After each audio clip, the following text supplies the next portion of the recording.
Hi everyone. I think by now we've all heard about AI and we've been using ChatGPT in some form or the other. I have been observing a lot of ChatGPT in the assignments already. So while we've been using AI, we've been consuming AI in some form or the other. The question always was, who is building AI? And the answer is it's students like you, right? And we have a few students in Masters Union who have built a few AI startups, and we thought that it'd be a great sort of platform for us to understand, what they have built and talk a little bit about their journey. So we have Kabir, who's built the theGoodBrowser. We have Reyansh, who's built the Memo Tag. We have Ansh, who's building an AI-based operating system. And we have Aashwin, who's building an AI-based agent with Microsoft, right? So, guys, I think you're already building at this age. I remember at this age, I was cramming and mugging and somehow trying to get grades.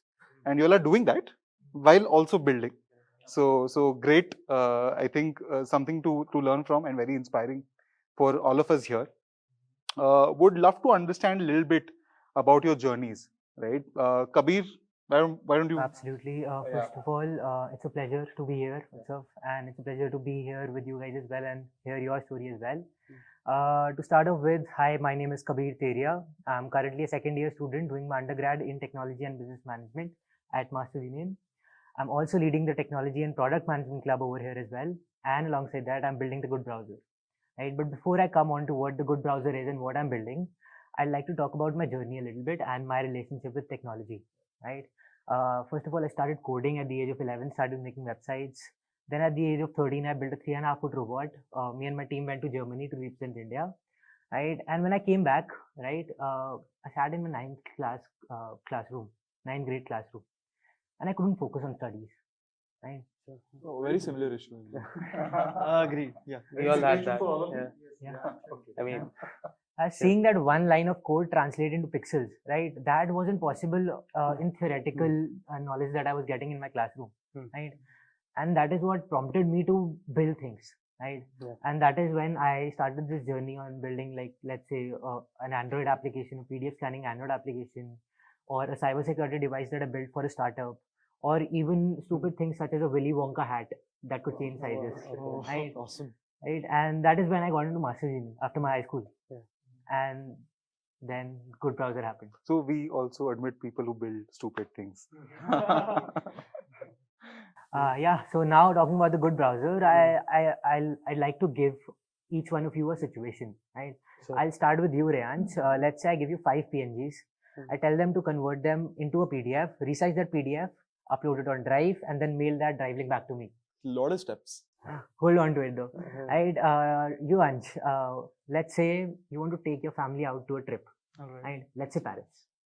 Okay. You open up a browser, you search for flights to Paris, you open up the website you like, you book the flight. Then you open up another tab just to check out the hotels. But hey, there are a lot of ads over there, right? Then you open up another tab just to check out the weather, and then one last tab to check out the local attractions in Paris. It sounds like a hassle. Right, and finally, Utsav, let's say you finally got that bonus, right, and you're ready to buy the new iPhone. Okay, you open up Amazon, Flipkart, Apple, right, even Chroma, just to check out which website or which marketplace is giving you the best discount on your credit card, right? And all of your scenarios are very, very similar to what we do in our daily lives on the internet, right? Now, what if I could tell you, you can do all of that and even more on the internet with just one single prompt? And this is where I'd like to introduce the theGoodBrowser, a web browser that gets things done on the internet using a large action model that we like to call Alfred. We are building an AI model that can use the internet better than any human, better than any machine. Right. So this is a prompt that you give to the browser, and then it executes these tasks. Yeah. On the whole. Okay. Yeah. So you can book you can book an Uber, create a playlist, create a Pinterest account, organize a schedule, do all of things. Right. Do anything on the internet. So you're saying Alfred could take me and my family to Paris? Alfred could book the trip. I can book it. Yeah. Awesome. Right. Awesome. I think this is super inspiring, and I think we'll all need an Alfred in our life soon, right? Reyansh, what about your journey? All right. Firstly, thank you for having me. I am Reyansh. I am the first year student at Masters Union undergrad. And I'm going to also start with a small introduction about myself. And I believe that me and Kabir's journey are quite similar. I started at in my third grade. I did Scratch, then I went to HTML, CSS, then I did Unity, game development, etc.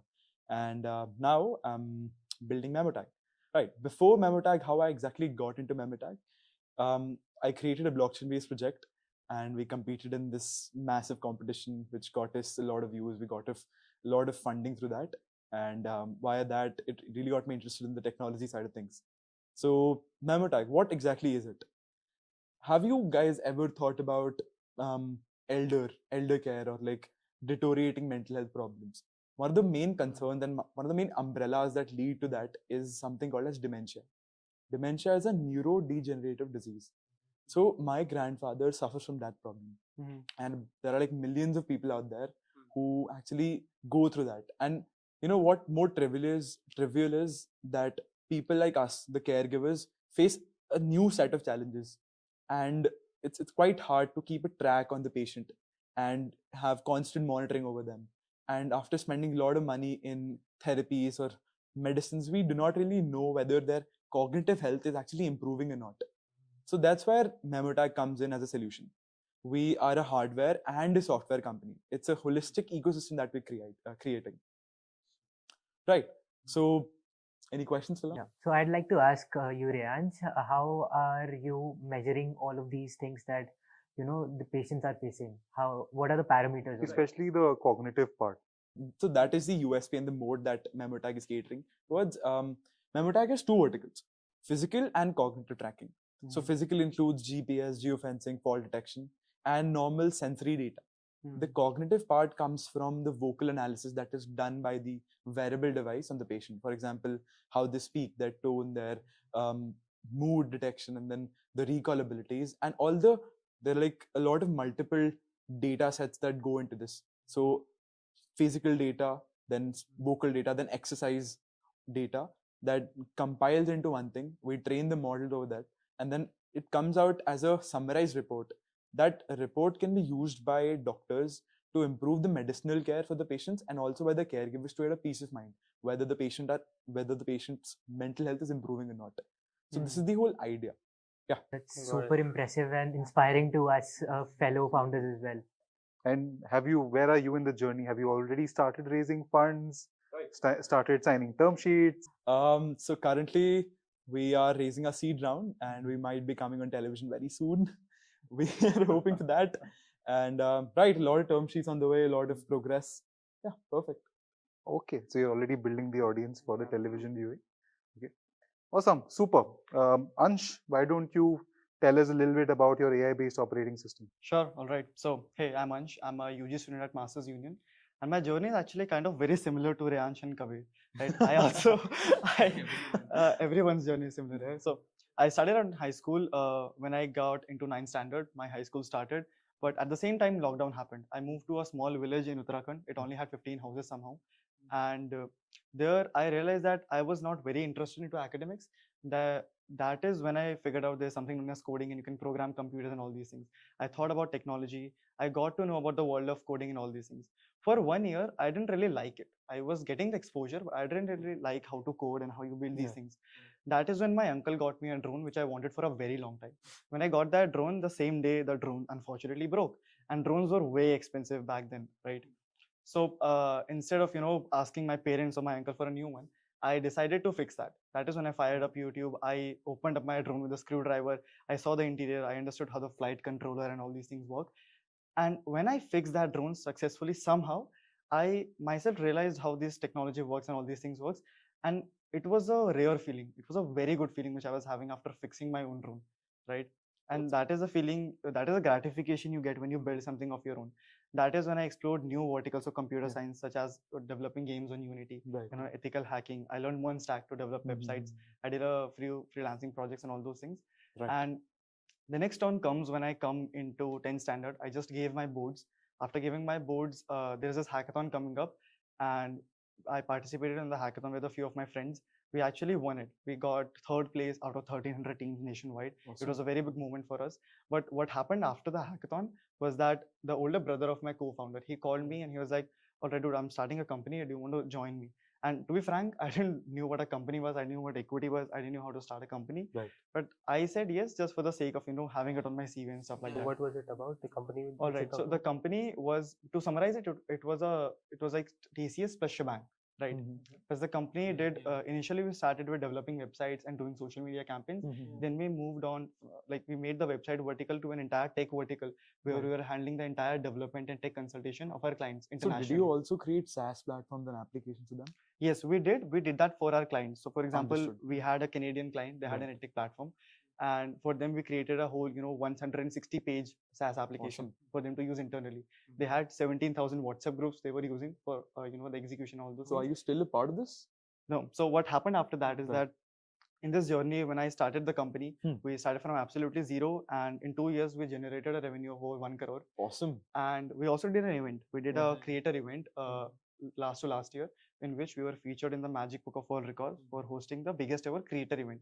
We invited 600 plus creators from the entire country to a single auditorium, and there we generated $20,000 in revenue and all those things.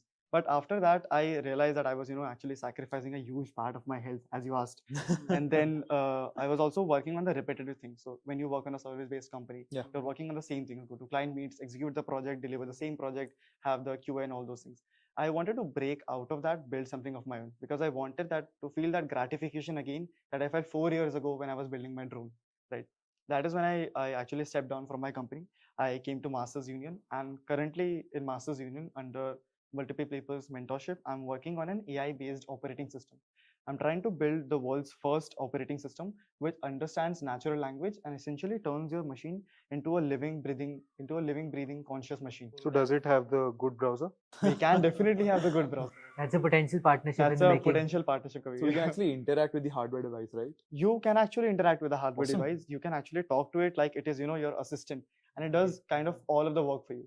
Another very big problem which we're solving is that all of us, even the people watching this, are actually seeing their podcast on the same distribution of operating system. Everyone uses the same version of Windows, right? Windows is same for everyone. Whether you're a graphic designer, you're a neurosurgeon, it's same for you. Our operating system solves for that because different users require different use cases and different applications and environment for them to work upon. So our operating systems comes with different distributions for every single user. So it's like a personal Jarvis for everyone. Correct. Integrated into your hardware itself. So you have an Alfred and we have a Jarvis, right? It's Marvel versus DC over here. So that is to summarize what I've been doing till now. Awesome. Super. So Aashwin, why don't you share your journey? Right. With all of that done, hi, this is me. My name is Aashwin, and I've been developing a lot of these things from an early age as well. So as we said, very similar backgrounds, but yes, similar stories. But when I was in high school, I loved science. I loved technologies. I was actually experimenting with anything that basically came out on the internet. And that really led me to getting into science fairs. I actually won one, which was in my state. And after securing that led me further to developing something that got into the government contracts and the MOUs signed for me. And having achieved that, when I came here, I started looking at problems in a certain different way. And I wanted to solve any one which I got my hands on. So there was this one unique story which I'll tell all of you.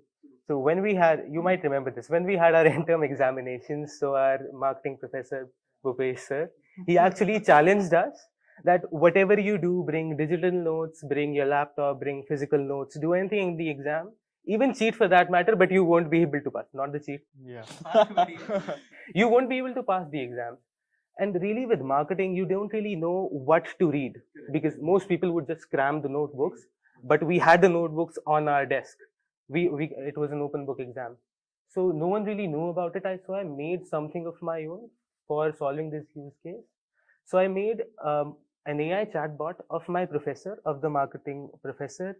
And in it, there was two components. I fed it all the knowledge base that we had. So I fed it 36 hours long of content that we had. So we had his video of all the lectures. I fed the transcript, then all the digital notes. Aashwin, how long did this take to make? I mean, yeah, see, it looks very complex, but it took like 2 days to make on a whole. But I mean, that's the power of automation, right? I was not manually printing the transcripts. I was getting it done with a software, itself, I feel like with AI and all of these advancements, 2 days is more than enough to build a solid 100%, product, 100%. right? If you have something in your mind, you can really execute it very well if you have the exact same thing. So yes, all the transcripts, all the digital notes, that's the part of the knowledge. And then there is the custom instructions. So for example, how should it really talk to you? What questions should it ask? And I also fed it the unique vocabulary that our teacher uses. He uses the word boss, first order thinking, and South Indian accent, everything. So what I created was actually in 24 hours, I got more than 500 users because yes, it was exam time and everyone wanted it. Everybody in Masters Union? Yeah, basically everyone in Masters Union. So more than 500 users in 24 hours. Now we're more than 1,000. And you know, that's really what started it. And because it just blew apart, because it blew up, and actually blew apart the what Bhupesh sir was thinking, because he thought everybody would just fail, but we did pretty well Thanks to actually. that, I did pass my exam. Thanks to that. Did all of them give you a treat? No treat as of yet, but I think they just reposted it on LinkedIn and that's enough. Got it out to more and more people, and then because of that, I got a lot of leads, and one of them was Microsoft. So the AI ML head at Microsoft Gurgaon, he actually reached out, and I went to their campus, I went to their office, and next thing I know, we're building AI agent applications out of it. Now, what's agents, if you can ask? So, for example, this was a bot, and you ask a certain question, it tells you an answer in the specific way that I've programmed it. But the moment it becomes an agent, it can actually do stuff as well. So all the repetitive workflows which you have, it will actually execute those tasks. So for that particular task, it executes that as well. Exactly. So in this case, if you just give it a Google Drive, it will copy all the questions, it will answer the Google Drive, the answers, and it will submit it. So following what you and Kabir said rightly, I believe that one major problem that comes across with a lot of me and other people building in AI is that we're not able to find the right AI. Right, there are so many wrappers around right now. We have to search them up. Any insights how we can actually find the right thing to work upon? I think there are many generic models. For example, ChatGPT is used by everyone for everything now, but that's what separates a large language model with a bot, and that's what separates a large action model, which all of them are making, with an agent. So they're for specific tasks, and large action models are for basically everything which you want to do, but they do something in an okay manner. So I think Kabir is also working on an LAM, right? Right. I think that's right. What exactly is it? So we have all heard about these LLM or AI tools such as Yeah. ChatGPT, Gemini, Claude, and all of these, right? So what basically these are LLMs or large language models, right? What I'm building is a large action model. Right? The key difference over here is that ChatGPT takes in text-based context and gives you a text-based output, right? Whereas a large action model goes a step further and does the action for you. Think of it as ChatGPT is the most intelligent model out there, right? But where a large action model is ahead is the execution. So another thing, Yeah. is that right now, so LLM was, I think, of the past. Now we're at LAM stage. Yeah. What do you think in the next coming years will be? Will it be something else? L-M? So in the coming years, we have seen a lot of models, right? Right. As I said, ChatGPT, Gemini, Correct. Claude, right? And these are getting good at everything, right? You can generate photos, videos, text, code even, right? Yeah, exactly. Right? But I feel like the future is hyper-personalized models, right? ChatGPT will know everything about you, right? Use cases. Yeah, towards use cases. ChatGPT will know that Utsav wakes up at 7 a.m. in the morning, goes for a run, then dresses up, goes to his job, does this on his job, uses this application the most, and this is where I can help him, right? This is where the ChatGPT can help him. That same thing has been utilized in Memo Tag because we track every single aspect. Right. And then we actually give it out in summarized forms to the caregivers and doctors. I think Pretty interesting. I think another thing which the entire industry is moving towards is not just information, it's outcome driven now. Yeah. previously you just searched for something and you got the answers right, but now you want things to be done a certain way, and I think that's a very And that is common the same theme narrative even for we're the entire building- industry. Yeah, That's the same narrative even we're building the operating system upon. Is that exactly. the limitations of AI is not just to provide a text and get a text back. Mhm. It is that it should do the things for you as well, right? Not just Sure. not just to provide you the text and all those things. It should be able to even complete your assignments if you want Bhupesh to do that. Anything that I want. So right? I think in the Exactly. future, it's not even going to be that we will be prompting them. They will already know that this is going to happen. Let's do Yes. it before. That's what AGI is. Exactly. That is what AGI is. Yeah. And that will be so interesting and fun. What I feel like the future for India is, right, in the AI space when it comes to startups is use cases, right? He leveraged AI in such a beautiful use case, Sure. right? Similarly, he leveraged the AI in a creative use case, right? Yeah. So it is all about leveraging AI in the right use case that suits your purposes. Right. This is what I feel like the future of AI in India would be. Awesome. Thank you so much for sharing your stories, everyone. I think super inspiring to hear mostly the good stuff.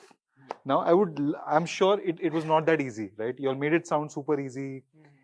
You kept winning competitions, winning and eureka moments happening. But I'm sure there were a lot of challenges along the way. Would love to understand some of the challenges that you faced. One of the main challenges that I faced while building MemoTag in the initial days was that integrating AI, machine learning with a hardware device, a wearable, was a very difficult thing, and especially to scale that up. So for that, I am currently partnered up with India's second largest medical waste company, and they have provided me with their entire IT vertical. We have about 4 to 5 AI/ML developers who are working on solving, and we also have neurologists onboarded with us. We go to them for the neurological validation if this is working or not. So that is one thing. Yeah. I think contextual analysis is something which is again a common theme. So for example, if you want an AI model to actually write an email for you, you need to tell it who you are, you need to tell it who the other person is, you need to tell it what the subject is, what the email is about, and that really takes up more time than actually writing an email. So understanding what the contexts are, because not all models will fit all needs. That's a problem. That's definitely a very big problem. In fact, it's the root problem for which we're building an AI-based operating system. Is that the operating system, the more you use it, the more it understands your context. So every time you don't have to set it up for a tone for what kind of email you want to write or what kind of task you want to do. And for it to, after a particular amount of use case, reach a point where it can do tasks on its own, become autonomous. Correct. Yeah. Got it. Awesome. I think super helpful, and it'll be super helpful for people who are actually trying to build a lot of this, and they'll be sort of resonating with some of the challenges that you all are facing, right? No, one common theme that I sort of gathered, and everybody said that they've had a similar journey, is a lot of you were a little bored with the theory that you all were studying and the academic journey that you went through, right? So, what were the issues there? And was there something different that suddenly happened when you came in here, which led you all to come up with all these interventions? I'd like to say that what Masters Union has provided me with the best is the ecosystem that it has provided, right? What I mean by that is we all as founders, we are heading in a dark room, right? We don't know what's coming next on our way. It's a lonely journey. It's a lonely journey, and we're solving Definitely problems lonely. each day. We are solving different problems each day, right? But here in Masters Union, I'm never clueless. I'm never clueless on what to do, right? I remember sometime last year, I came to you with my pitch deck, right? Got it reviewed, got it checked, right? And then I got my term sheet, right? And I couldn't understand what the term sheet said, right? It was all gibberish to me. Right? It was very difficult to understand. So I went to Swati, right? We decoded the entire 16-page term sheet, right? And then now I am on the process of acquiring my first customers. So I'm working with Abhay. Right? So this is where I feel like Masters Union has provided the right people with the right experiences and the right knowledge, right? Which I can leverage in my journey, which I don't feel like was there in my school or the college that I was going to. Again, the same point, I think proximity plays a huge amount of role. So when you're here, you're in the heart of a city and you're in front of all the action, you're in the middle of all the action. So you're not at a dingy space, you're not just working at your laptop, pouring your heart out and then realizing that it's not really even a problem. because when you're here, you get to know about all these companies which are just around you. Across the road, there's Microsoft, there's LinkedIn. In our own building, there's so many companies, there's so many use cases that you can tap into. That's, I think, one. Discuss problems with each other. So challenges that 100%. I mean, if I need some guidance about making a browser, I know the guy to reach out to. I know all these guys. Plays a huge role. What Kabir and Aashwin said, one of the major roles how MU played in my life and my startup is that even before I started my undergrad program, I approached Swati.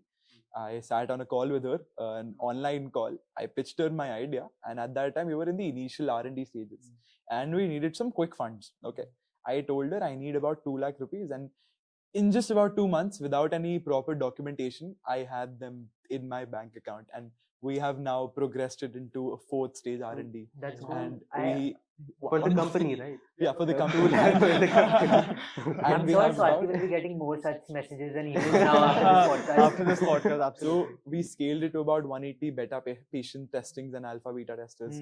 So pretty sick. I'm really thankful to ma'am. I would say two inferences which I can derive from everyone's story is that one Yeah. thing, all of us started into tech and exploring things when we were very young, 12, 13, 14. That is a time which is very common in our stories. The second most thing common is that we're at Masters Union. The relation between these two is the direction and the momentum Masters Union provides you. So after coming here, as Kabir said, that whenever clueless, right? Because whenever you're clueless, you don't know what to do, you can literally walk up to anyone and get your ideas validated. Even I'm being mentored by Abhay in Masters Union, and the amount of stuff he's told me after I started getting mentored by him, Yeah. that's really great. Right? Awesome. So the momentum and the direction it provides you, that's very useful. Super.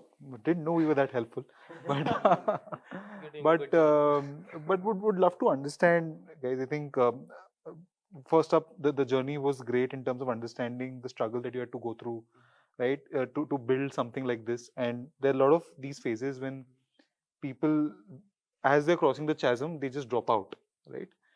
But you all had the patience to cross that chasm, and now. I think the question that everybody would be wanting to ask is what next for all of you, right? So we can go around the table. Yeah, yeah. What's Sure. next for you? So the next thing for the GoodBrowser is to acquire the first 1,000 users and give the product in their hands and then take feedback and make it even more good. Okay. Looking forward to it. Yeah. Right.